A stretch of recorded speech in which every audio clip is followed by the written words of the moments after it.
Fala, meus amigos, tudo jóia? Sejam todos bem-vindos, sejam todas bem-vindas ao nosso Papo no Auge, podcast focado na troca de ideias, sem censura, sem preconceito, gerando para você conteúdo inteligente.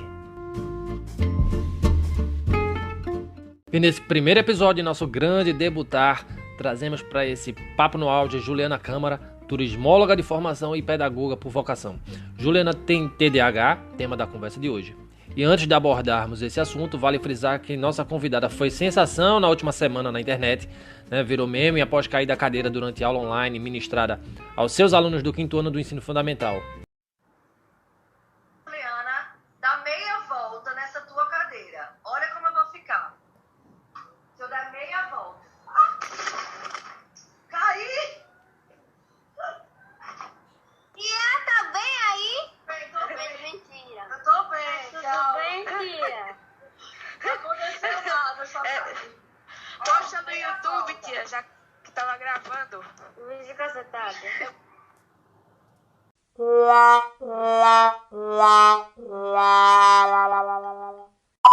Seja muito bem-vinda, Juliana, ao nosso podcast. Conta pra gente como foi esse tombo e o que é que ele tem a ver com essa temática da nossa conversa. Afinal de contas, o que é TDAH?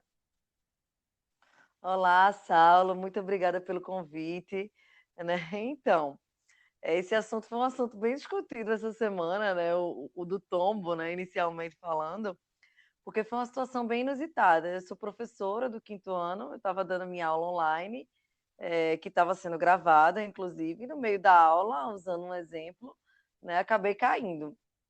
E aí viralizou na internet, né? Muitas pessoas comentando a situação, comentando sobre o tombo, né? Comentando sobre a reação dos alunos, mensagens bacanas sobre profissionais da educação, mensagens divertidas, engraçadas. Eu fiquei bem feliz porque nesse momento que todo mundo está passando, né?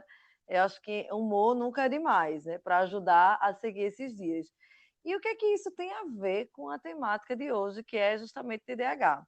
Primeiramente, eu gostaria de esclarecer o que é o TDAH, né, para quem não conhece, para saber do que se trata, né? Essa sigla, ela se refere ao transtorno de déficit de atenção e hiperatividade. Ok, mas o que é isso, né? Então, é um transtorno neurológico, né, que acarreta uma parte da população, e o que é que isso pode interferir na vida da pessoa, né? Ela afeta a parte do foco, da concentração, na concentração em simples atividades cotidianas, como assistir um filme mais longo, uma série, ou uma simples leitura, ou no estudo do curso, de um curso, enfim. Ela também atinge a parte organizacional, né? A pessoa tende a ser desorganizada, noção espacial, e aí nessa noção espacial é onde entra a questão do tombo.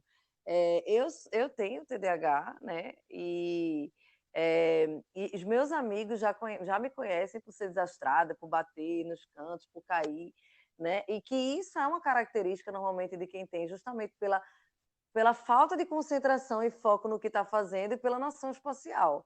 E aí, agora, todo mundo está sabendo, além dos meus amigos, né? E a gente sempre levou isso com muito humor, de uma forma muito divertida, né? Na minha família, entre minha família e entre meus amigos, né? Isso foi sempre o motivo da gente estar sorrindo e contando histórias, né?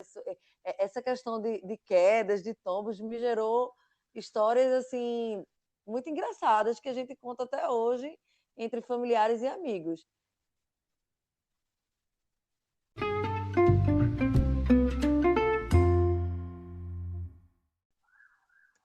E quando a gente fala de causas do TDAH, quais são aquelas que a gente pode apontar aqui? Então, Saulo, é uma pergunta bem pertinente, até porque, assim, muitas pessoas se preocupam com as consequências, se preocupam com o diagnóstico, com os sintomas, e não falam muito sobre as causas. É muito delicado falar sobre as causas, porque, assim, os estudiosos da área, né, não definiram uma causa específica, mas sim que tem a ver com a parte genética, também pode ter a ver com o ambiente onde a pessoa foi criada, onde a pessoa cresceu, as duas coisas juntas, então tem alguns fatores. Por que é tão difícil identificar a causa de cada pessoa? Porque o diagnóstico do TDAH, ele não é um diagnóstico que é feito através de um exame físico, tipo um exame de sangue, uma ressonância magnética, né, um raio-x, nada disso vai conseguir identificar se a pessoa tem um TDAH ou não.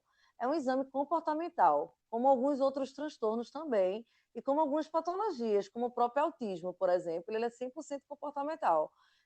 A pessoa vai buscar um especialista, um médico, né? Esse médico pode ser um neurologista ou um psiquiatra, são os únicos dois médicos que podem realmente dar esse diagnóstico. O psicólogo ele não pode dar o diagnóstico do TDAH. E aí esse médico ele vai juntar uma série de informações desse paciente, né? Ele vai ouvir sobre o histórico de vida dessa pessoa, sobre o dia a dia, sobre o histórico escolar. Vai ouvir também pessoas que convivem com essa pessoa para dizer sobre o seu ponto de vista, sobre a sua convivência com essa pessoa, e vai juntar todas essas informações através do comportamento dessa pessoa na própria consulta, né? E aí realmente vai diagnosticar se essa pessoa tem ou não.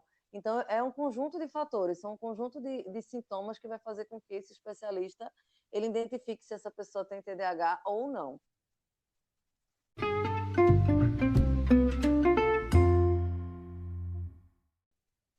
Tá, e a gente pode falar de sintomas? Tem algum sintoma que a pessoa identifica que tem TDAH?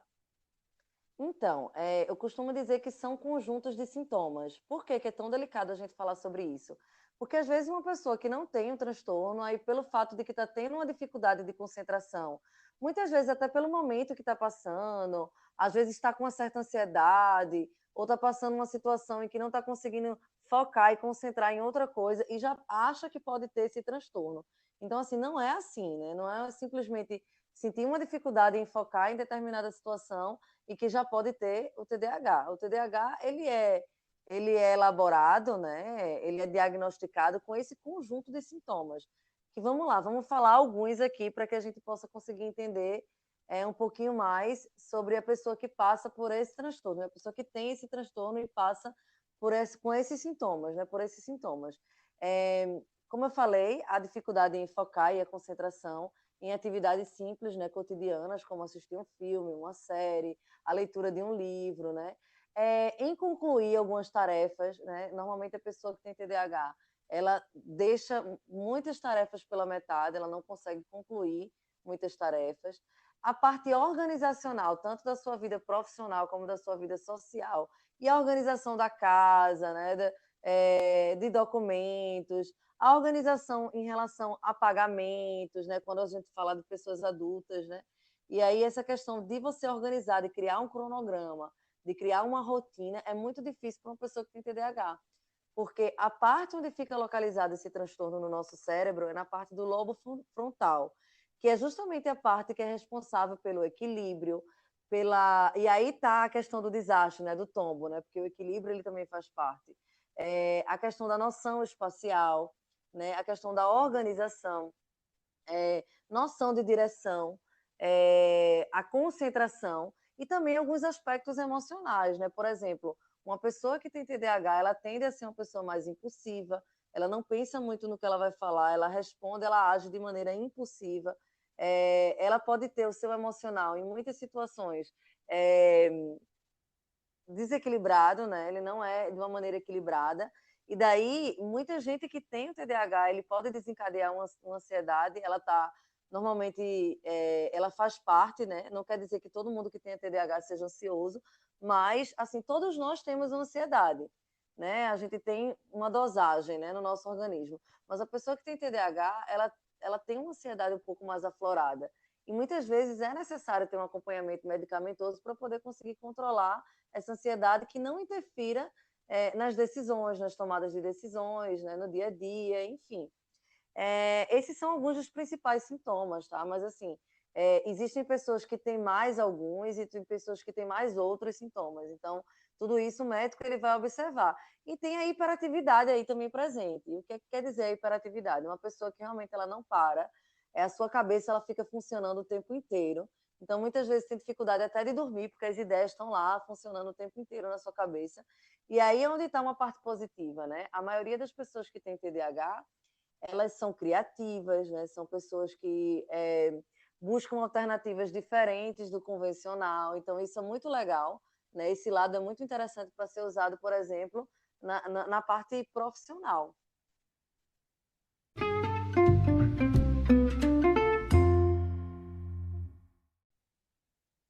Bacana. E vamos falar de crianças. Na vida escolar, quais são os impactos gerados por esse transtorno nos pequenos? Então, Saulo, excelente pergunta. Assim, principalmente a gente que é da área da educação, né, a gente debate muito sobre isso, porque o professor ele está ali todos os dias com a criança na sala de aula. E aí ele precisa ter uma sensibilidade, um olhar diferenciado para algumas dificuldades que a criança possa ter, tanto como o TDAH ou qualquer outro tipo de transtorno, ou uma simples dificuldade de aprendizagem, né? E aí, o que é que isso pode interferir na vida da criança? Na verdade, da criança e do adulto, né? Ela interfere de uma maneira geral, né? Isso pode gerar muitos problemas no futuro dessa criança, não só na parte profissional, como na parte psicológica. Por exemplo, uma criança que ela tem um TDAH, que ela tem uma dificuldade de organizar as ideias, né? Essas ideias que são aprendidas dentro da sala de aula, que o professor está lá trocando com os alunos, e ela tem essa dificuldade de organizar em sua cabeça, isso pode afetar no seu desempenho, no seu resultado.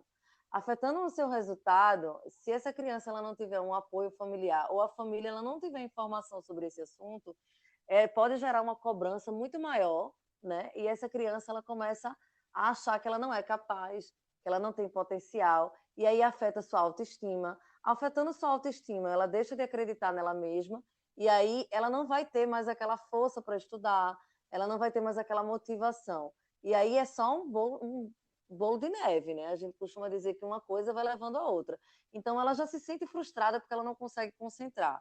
Qualquer coisa na sala vai tirar a atenção, né? E aí, em seguida, tem a autoestima. Então, isso pode prejudicar o aprendizado dessa criança, né? Essa organização dessas ideias e o seu desempenho.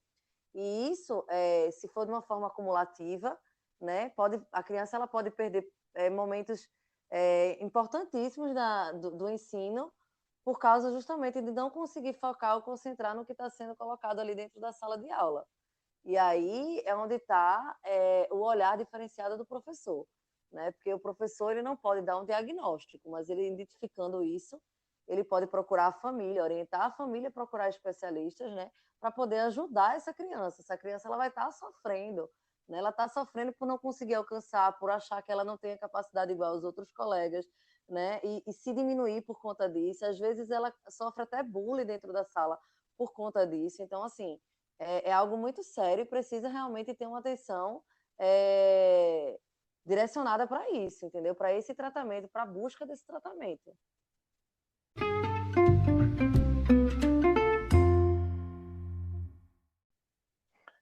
Então dá para ter uma vida normal, assim, enquanto adulto, para quem tem esse transtorno? Então, é muito bacana você falar sobre isso, porque, assim, a criança que ela tem a oportunidade de ter esse tratamento, e aí é onde eu falo como o papel do professor é importantíssimo nesse aspecto, porque o professor está muito mais ali com a criança, né, na parte da aprendizagem, e ele consegue identificar. No meu caso, eu consigo identificar muito mais rápido, porque, assim, como eu já tenho, então eu sinto na pele o que aquela criança está sentindo. Isso não significa que um professor que não tem o transtorno, ele não vai poder ter a sensibilidade de identificar isso na sala de aula. Mas aí, a primeira situação que chamar a atenção do professor, ele vai procurar um pai e uma mãe para poder orientar, né, esses pais a buscarem. Ele vai passar informação para esses pais sobre o que essa criança pode ter, né, sem dizer que ela tem aquilo ali, até porque ele não pode falar isso. E aí os pais vão procurar o tratamento adequado. Então, assim, quanto mais cedo, melhor. Porque, assim, uma criança que ela está tendo um acompanhamento por um médico, um neurologista ou um psiquiatra, que são os dois especialistas que podem diagnosticar, né? Ela tendo esse acompanhamento, ela vai ter uma qualidade de vida no seu estudo, ela vai conseguir focar melhor, ela vai conseguir ter mais resultados. Às vezes essa criança é inteligentíssima, ela só não consegue organizar e planejar essas ideias, e aí ela tem um tratamento adequado, o que é o tratamento adequado? Esse acompanhamento por esse médico, né, que provavelmente vai passar um medicamento para essa criança tomar, que vai ajudar na questão do foco, né, junto com um tratamento psicológico, para poder conseguir controlar essas emoções, né, esse comportamento dessa criança. E aí ela vai crescer uma pessoa que vai ter uma vida normal, como qualquer outra pessoa. É um transtorno que não tem cura, mas tem um controle, né? Ele tem um tratamento. Então, a pessoa que ela é diagnosticada e ela tem esse tratamento ela vai conseguir ter uma vida normal como qualquer outra pessoa, ela vai conseguir escolher a profissão que ela vai querer seguir, e qualquer profissão ela vai poder trabalhar tendo esse transtorno, né?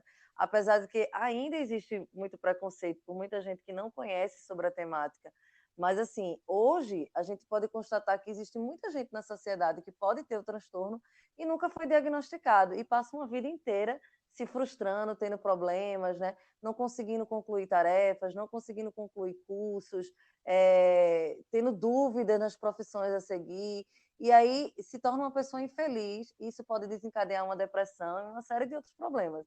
Então, quanto mais cedo diagnosticado e tratado, né, mais qualidade de vida essa criança e esse adulto posteriormente vai ter.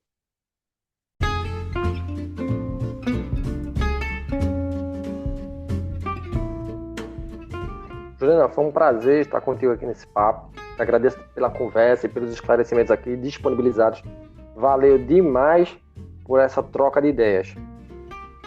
Eu que agradeço, Saulo. Assim, eu acho que esse papel de informar as pessoas é muito importante, porque a gente ainda não, nem todo mundo ainda sabe do que se trata, e quando você não conhece, abre espaço para preconceito, abre espaço para não dar oportunidade, né, dessa criança, desse adulto ter uma vida melhor.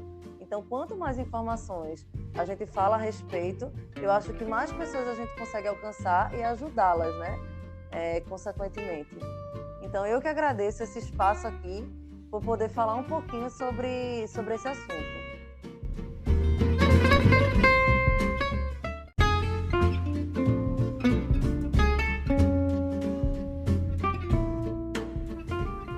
E chegamos ao fim do primeiro episódio do Papo no Auge. Nesse episódio abordamos a temática do TDAH, transtorno do déficit de atenção com hiperatividade, transtorno este que atinge entre 3 e 6% da população mundial, segundo estudos feitos pela comunidade médica e científica. Espero que tenham gostado. Fica com a gente nos próximos episódios. Vamos pro auge!